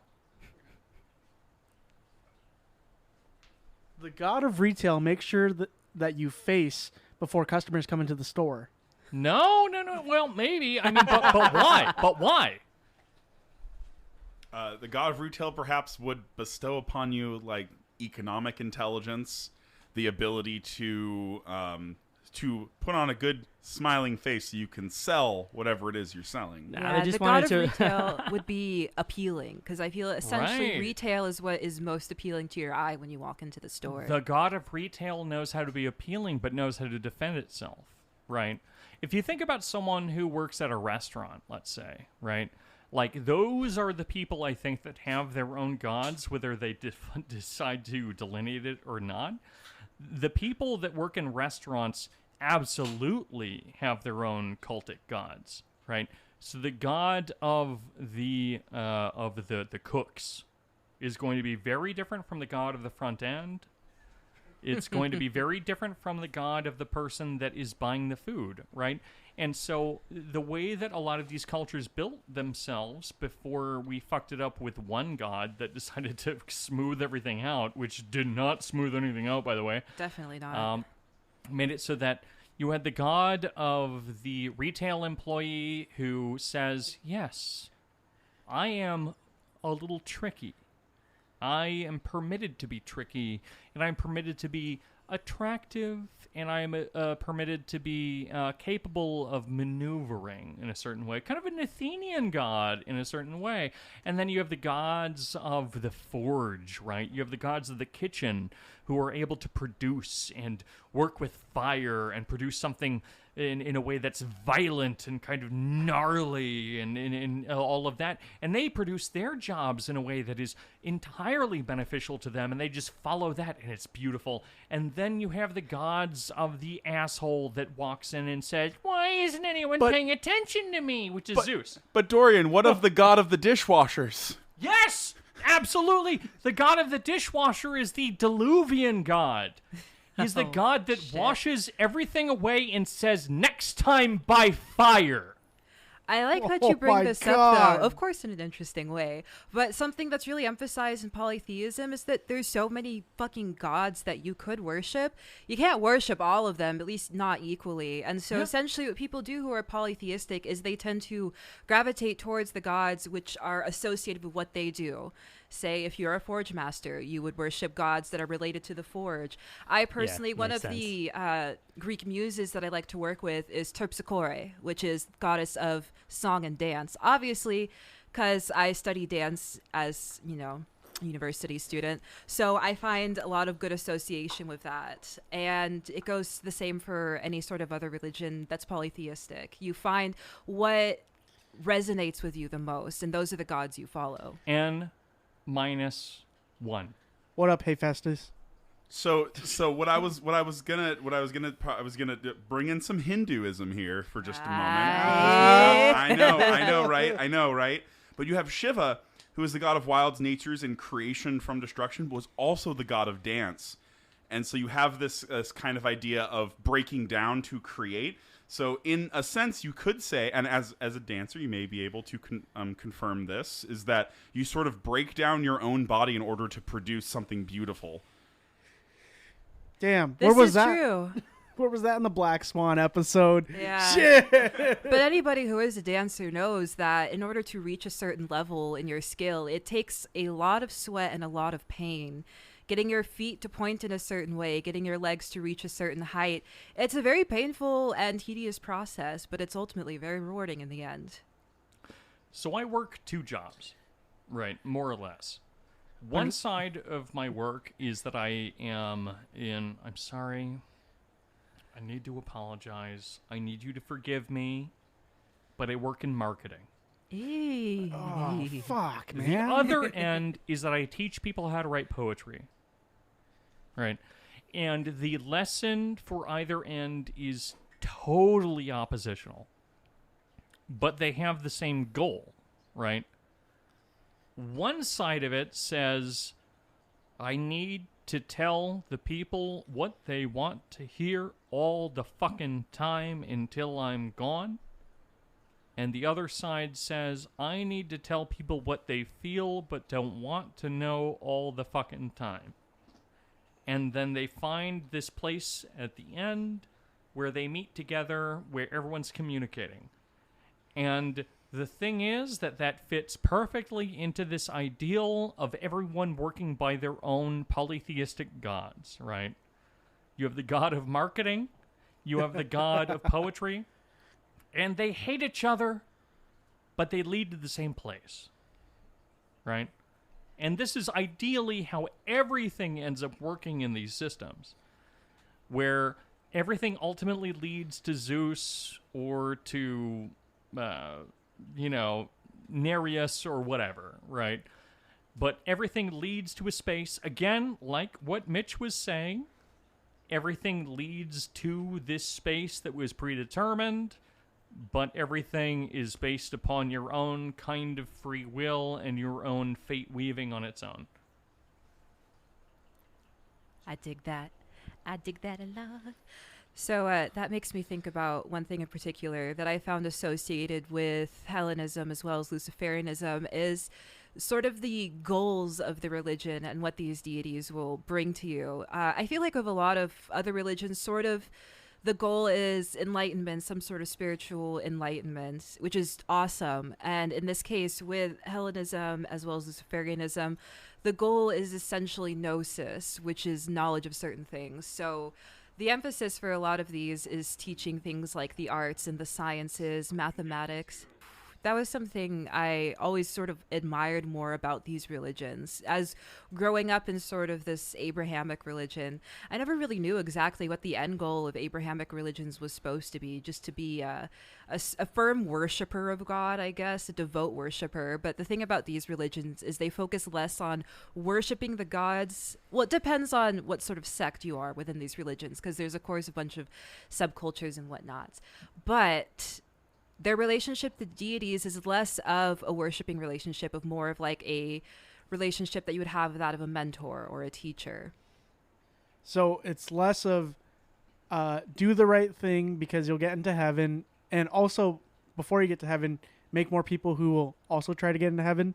More of, hey, Justine, better yourself. Yeah, do exactly. Better. The goal is self-enlightenment, it's self-betterment, and making the most out of the time that you have throughout the day. Always improving on yourself, learning something new, and in turn improving the lives of the people around you. Now, here's my question for you.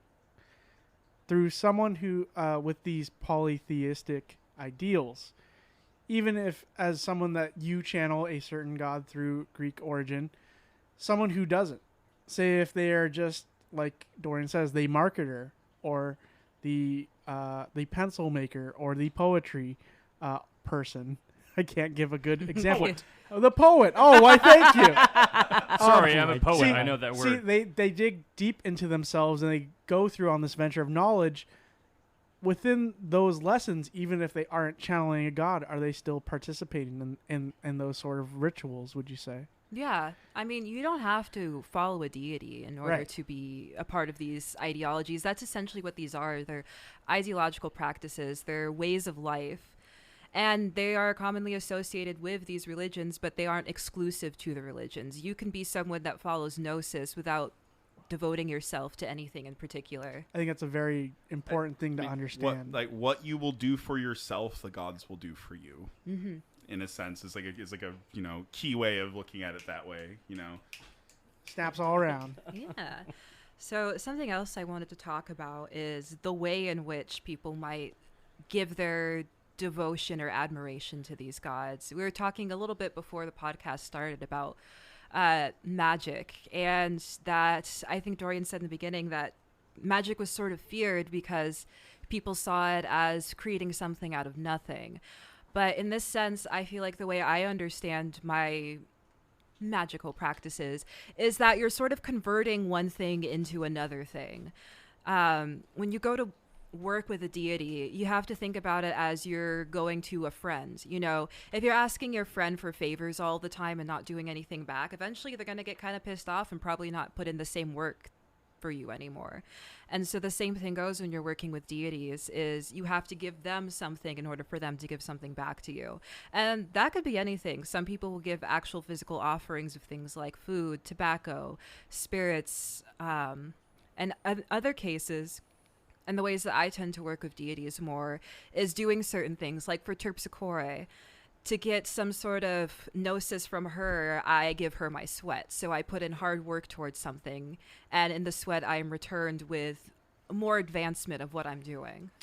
I can tell you what went wrong, and I am going to sound like a boomer. God damn it. Okay? We used to have something called melancholia. Right?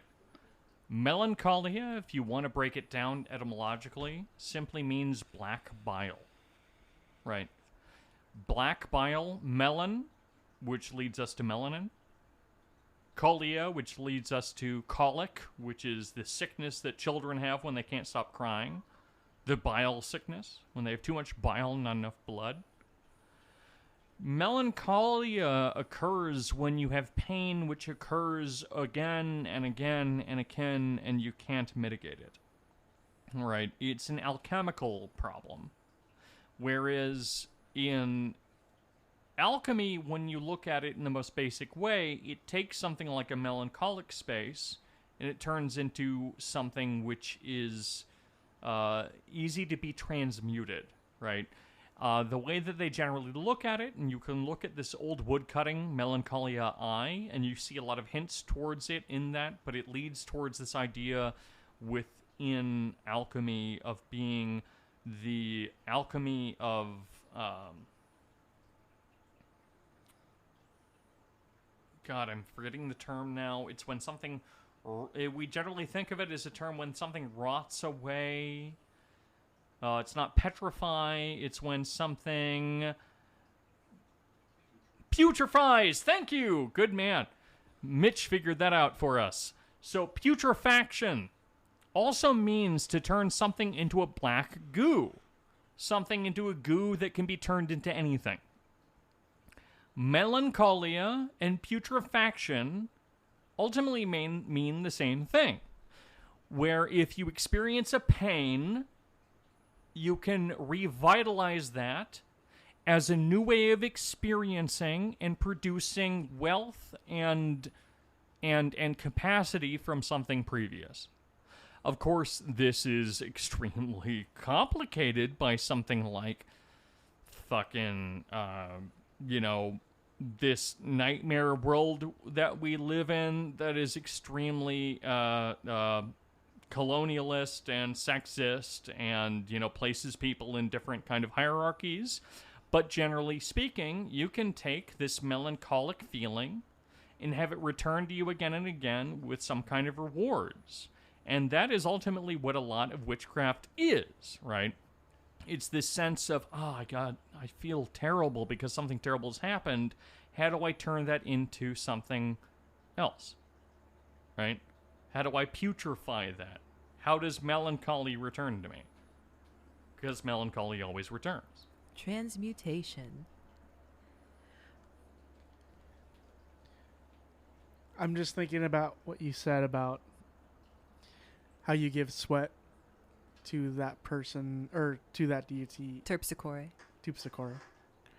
And result to learn more and gain more from it. It's the idea of sacrificing something to gain something. Yeah, and I feel like that's a lot of where the idea of ritual sacrifice comes from, is you are offering in something in order to transmute it and turn it into something else, whether it be somebody's physical body, their heart, their blood, and their head, like we had mentioned previously, or something a little more neutral. Practical. Yeah, and I think that's something I admired about Hellenism as well as Luciferianism, is the idea of practicality. Now, Luciferianism is sort of interesting. A lot of people mistake that with Satanism, which are two separate things. Oh, you mean that hack? Well, there's a lot of different sects for Satanism. You have, Crowley doing I'm talking his about thing. that guy. And then you also have Antoine LaVey, also a fucking hack. Damn.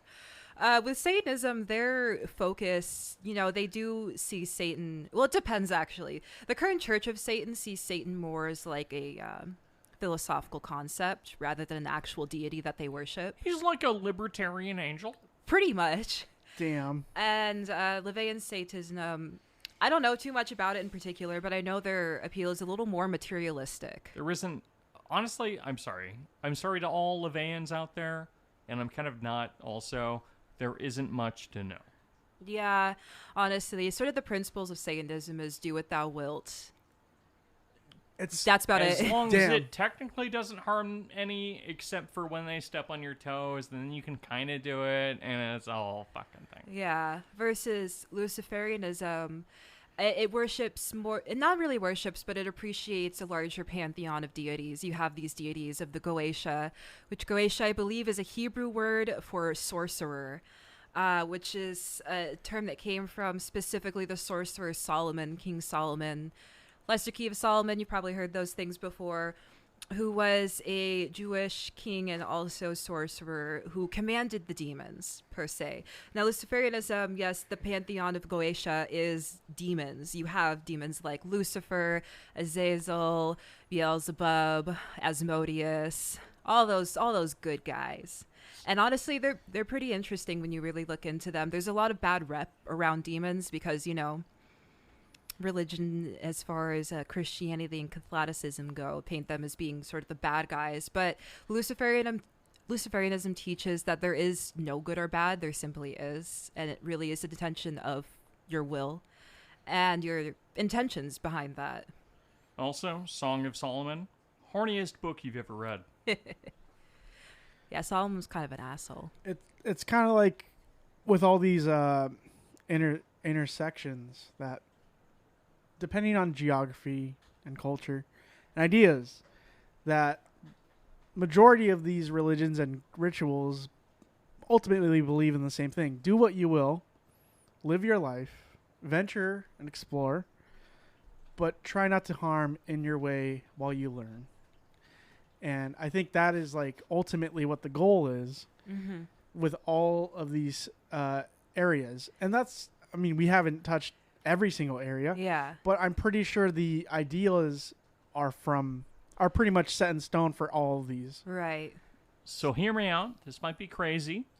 But what if we defined all of this as a battle between the qualitative or the quantitative, where everything is mathematized and is sensible and is unified, versus that which is qualitative, and everyone has their own gods, and everyone kind of functions the way that it works for them, and everything, you do as you will, as long as it harms none, N-1. Good night.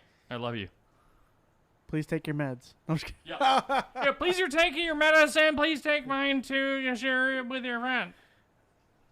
Well, I mean, that's the thing. It's the belief that be kind to one another and continue with your journey. Mm-hmm. I think the 1980s classic Bill and Ted's Awesome Adventure says it best, to be kind to one another and party on, dudes. Be excellent to one another and party on, dudes. Yeah. Excellence. All right. Should we walk out? Yeah. Yeah? It's getting late. It's getting late. Everyone put your shirts back on. They're already on. Done. Okay. All right. I'm going to walk us out. Thank you for listening to Bringing Down the Grindhouse, a podcast where we discuss horror in media. And featuring on this episode, we have Danko, a.k.a. Dorian, a.k.a. a sect of the Benzo Rehab Dungeon. Thank you for coming on with us. And we would like to give some information to you all.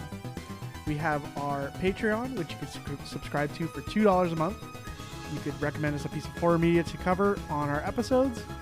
And then you could also keep up to date on our new episodes through our social media.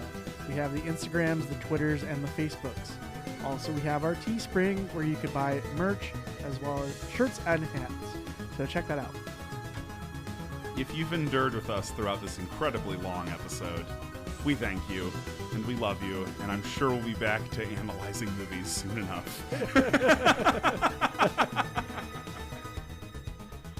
If you sat around even longer than that, I would like to invite you to hang out on my Patreon. It's patreon.com/TRUNCATA, Truncata, where we teach people poetry, philosophy, and all sorts of nonsense that you can only feed to gods other than Christ.